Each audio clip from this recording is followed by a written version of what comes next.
Pergerakan IHSG sepanjang perdagangan hari ini cukup berkilau begitu ya, konsisten berada di zona penguatan, bahkan tadi finishnya di level 6.500. Nah, kalau boleh dijabarkan sentimen apa saja sih yang mendorong penguatan IHSG? Ya, sebenarnya kalau kita lihat sentimen dari global cukup berat, Sasa. Yang pertama mulai dari Wall Street yang anjlok tajam pada hari kemarin, di mana tadi malam mulai dari indeks S&P 500 yang turun 2,4%, kemudian Nasdaq juga turun 2,6%, kemudian Dow Jones juga terkoreksi 2,5%. Ini karena kekhawatiran masih atas perang dagang dan juga tekanan politik yang makin panas antara Presiden Amerika Serikat Donald Trump dengan ketua The Fed Jerome Powell, di mana pasar menjadi volatile dan juga ini membuat para pelaku pasar di negara berkembang termasuk salah satunya Indonesia ini cenderung melakukan aksi jual. Kemudian kedua adalah sentimen di mana Trump kembali menyerang Jerome Powell. Trump menyebut bahwa Powell sebagai pecundang besar karena dianggap lambat nih untuk menurunkan suku bunga, di mana Trump menekan Jerome Powell untuk segera menurunkan suku bunga maksud kami, dan juga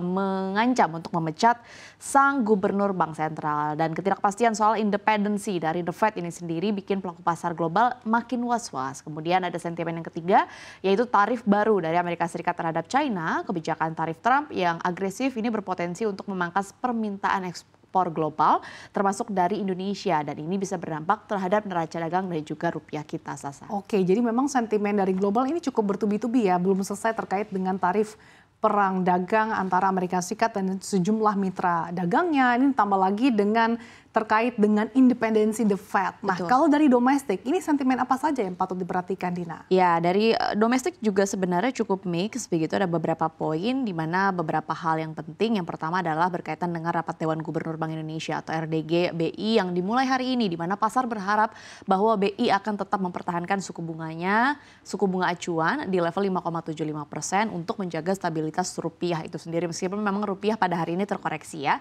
Jika Bank Indonesia ini konsisten, ini diharapkan akan membantu dan juga memberikan sentimen positif terhadap rupiah. Kemudian kedua, kalau kita lihat rupiah juga pagi ini dibuka melemah terhadap dolar Amerika Serikat, yaitu di level 16.871 per satu dolar Amerika Serikat. Tadi kita lihat di level 16.850.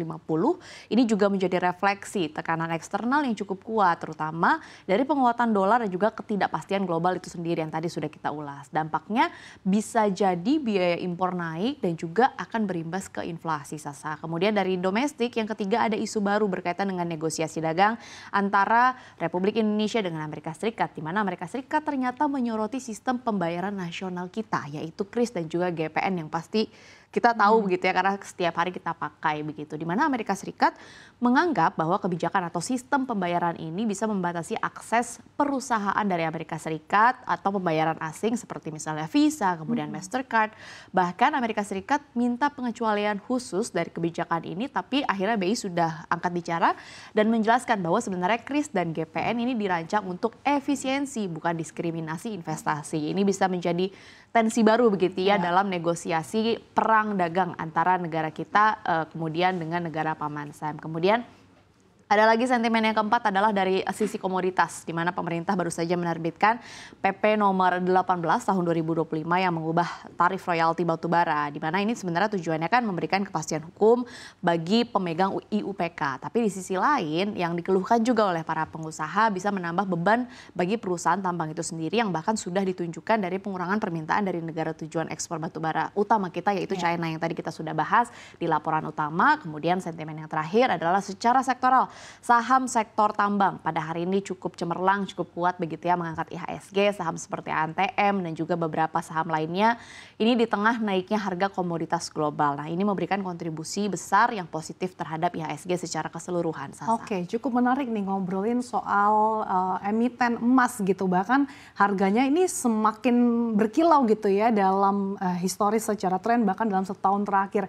Ini boleh dielaborasikan seperti apa sih tren harga emas dan juga domestik secara keseluruhan? Yes, betul sekali, Sasak. Nampaknya memang harga emas spot global hari ini semakin cemerlang, semakin berkilau, naik 1,7% ke level 3.482 per troy ounce dan juga sempat menyentuh rekor tertinggi sepanjang masa. Nah, penyebabnya kalau kita lihat lagi-lagi tidak lepas dari ketidakpastian politik di Amerika Serikat, kemudian ditambah lagi kekhawatiran akan resesi global, di mana Powell sendiri bilang bahwa tarif baru dari Donald Trump ini bisa memicu perlambatan dan juga inflasi. Bahkan ada yang menyebutkan akan mengancam terjadinya resesi. Nah, di saat seperti ini kan pastinya investor global ini buru-buru langsung masuk ke aset safe haven seperti misalnya salah satunya emas, dan juga semakin panas lagi karena akhirnya China mengizinkan perusahaan asuransinya untuk berinvestasi hingga 1% ke komoditas emas yang berpotensi untuk menambah permintaan. Yaitu kurang lebih 250 ton dalam 1 tahun. Nah, di Indonesia sendiri emas antam ini juga sudah menembus rekor sepanjang masa, yaitu tembus 2 juta rupiah per 1 gram, lebih tepatnya 2.016.000 rupiah per 1 gramnya. Ini luar biasa ya, angkanya naik 36.000 rupiah hanya dalam 1 hari saja. Bahkan sejumlah butik di Jakarta seperti misalnya di Melawai dan juga di toko-toko emas di sekitar ibu kota ini dilaporkan kehabisan stok emas antam karena lagi panic buying masyarakat. Kalau antusiasme masyarakat sangat tinggi karena harga emas global maupun domestik ini semakin berkilau gitu ya. Ditambah lagi tadi ada switching portofolio para investor global yang ramai-ramai beralih untuk pembelian emas. Tapi kalau harganya terus meningkat, Dina, apakah ada potensi bubble burst nih? Ya, harga bubble burst artinya sudah naik cukup tinggi begitu, lalu tiba-tiba anjlok begitu. Sebenarnya resikonya pastinya ada ya, karena balik lagi kan emas ini adalah aset safe haven yang seharusnya tidak naik se ekstrim itu begitu. Lonjakan yang terlalu cepat dan juga didorong oleh euforia yang bisa berbalik menjadi koreksi tajam ini perlu diperhatikan atau harus hati-hati kalau sentimen akhirnya berubah misalnya atau The Fed mengambil langkah ekstrim. Makanya penting untuk masyarakat dan juga investor untuk tetap berhati-hati dan juga berbasis kembali lagi ke fundamental dalam berinvestasi emas pada saat ini. Iya, terima kasih Dina untuk ulasannya. Tadi kita sudah simak bersama gitu ya, disclaimer on segala keputusan investasi berada di tangan Anda. Tadi sudah disampaikan oleh Dina juga bahwa pasar keuangan kita hari ini memang cukup banyak ya menghadapi tekanan baik dari dalam maupun luar, dari Wall Street tadi yang kompak ambruk, kemudian tekanan politik di Amerika Serikat sampai perang dagang, tapi dalam negeri dan juga di sektor tambang ini masih menjadi penopang. Dan untuk emas nih peluangnya cukup besar tampaknya, tapi resikonya juga nggak kecil nih Dina. Betul sekali Sasa, jadi tetap waspada dan selalu update dengan informasi yang kredibel.